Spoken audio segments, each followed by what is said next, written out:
Hi guys, it's Bugsy again. I was just sitting here thinking that in a couple weeks I'll be getting my 2-year sobriety chip. And I know to some people it's just a plastic key ring, but to the addict in recovery, it's a symbolism of success and change. And I was just thinking while I was putting my stuff up yesterday in my house that when I got sober, I didn't put my foot on the brake at all. I put the pipe down, and since then I have just been propelling myself forward. And I think some people, in my humble opinion, my therapist says that I'm technically an expert because I've gone through it and I have experienced it, and I understand addiction and I understand recovery in a unique way, but I'm in no way an expert clinically. But I think that some people get sober and then get hesitant or scared because it's like you've reached that peak that you looked at and you said, okay, I need to get to that peak, and you get there and then you stop because, okay, if I keep going, I might slip and fall. I might not be able to continue climbing. I might get stuck somewhere. So I'm already here. I'm recovering. I'm sober. So I'm not gonna try to go to the next level because I already know I'm safe on this level. So I don't want to go any further just because I might accidentally slip, or I might accidentally make the wrong step, or I might not be able to climb that face of that mountain. And I think that it can be very psychologically damaging to think that recovery is it for you. That's it. I'm sober, that's it. I don't need to do anything more. I want to stay safe and be where I know I'm going to be safe and not try to go any further. And I'm telling you from my own personal experience that you need to keep climbing. You're gonna find that there are steps that are harder to take. You're gonna find that there are accomplishments that you may not be able to reach right now. And there's gonna be days where you feel like, this is it for me, I can't go any further, I'm too tired, I'm too scared, I don't think I have the capabilities or the resources to continue.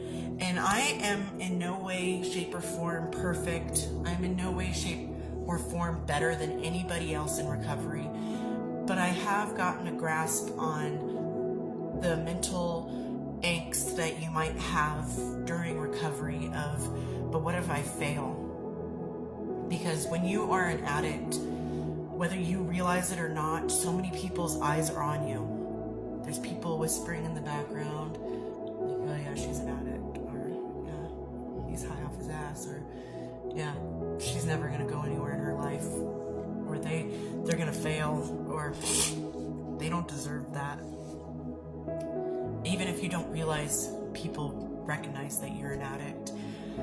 There are so many people watching you, and then when you say things like, I'm gonna get sober, unfortunately, the majority of people in your life are gonna sit there and go, yeah, okay, yeah, sure, yeah.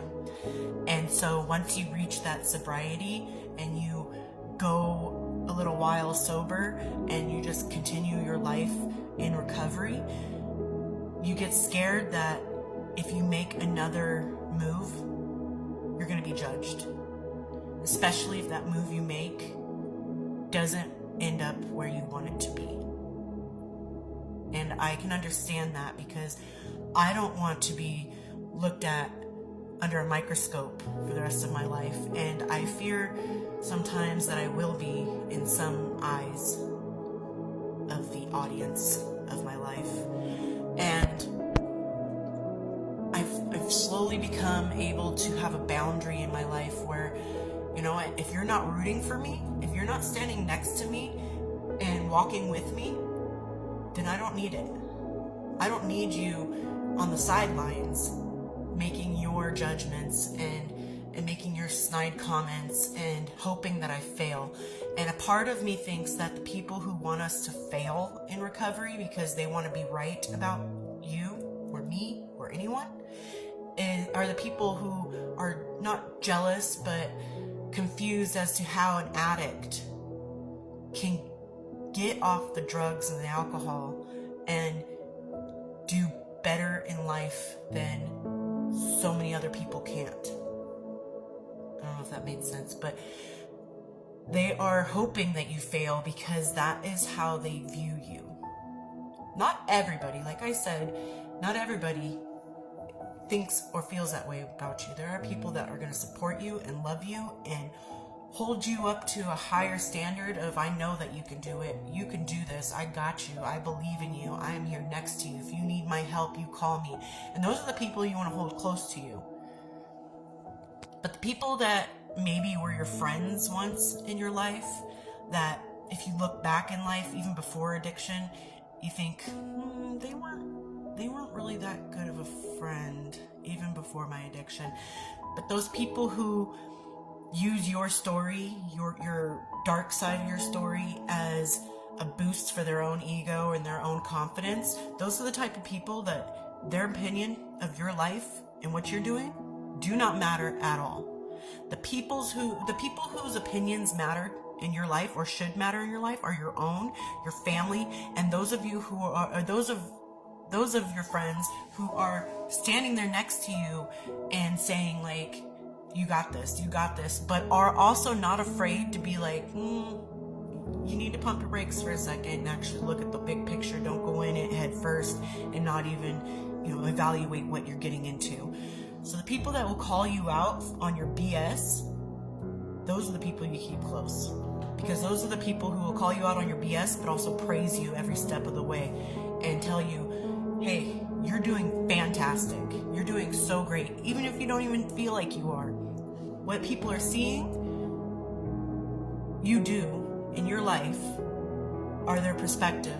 And the ones that can see it for what it is, for an accomplishment, for bettering your life, for a healthy life. And those are the people who are like rooting for you 100%, but also will be like, hey, let's talk this over, or if you need to talk. Those are the people who realize that maybe you're having a bad day and they ask, hey, how are you doing? Not the people who are noticing that maybe you're having a little bit of a struggle or a bad day, who are like, ooh, he's about to fail. He's about to fall. They're about to just go right back to where they came from. I can't wait. That is unacceptable. That's unacceptable behavior, and that should not be allowed in your life. Because you are doing fantastic in your recovery. Whether you're 24 hours or 24 years, you're doing fantastic. You keep going. Because that 24 hours turns into a week. And that week turns into a month. And that month turns into a year. And that year turns into a decade. And you keep going. And you get rid of all of those people. Just like you had to quit those drugs and it was hard to do. Just like you had to quit that alcohol and it was hard to do. You need to quit those friends who want you to fail and are only keeping you around to look better next to them, or for them to look better next to you. For them to be like, I'm just watching. I'm just here for the train wreck. I'm just here to wait and see how far they fall. So I can be like, I called it. Those people you do not need in your life. Do a once over with who your friends and your even family can do that to you. Friends and family, the ones who are just rooting for you to fail, clean out the house. Get rid of those people. Those people do not have any place in your life because they are the ones who do not care about your recovery the way you care about your recovery. And those people don't deserve to be a part of your recovery. Keep close to the ones that will root for you every step of the way, because those are the ones that are going to help you every step of the way, 100%. They're not going to just be there for, I'm just checking in. Oh, you're still doing well? I'll be back. Because you're not going to be lasting that long. Those are just the voices that we got out of our own heads when we got clean. The voices of the addict sitting there going like, you're going to fail, you're going to fail. Those are the living voices of people hoping you fail. I hope you're doing well out there, and I will talk to you later. Bye.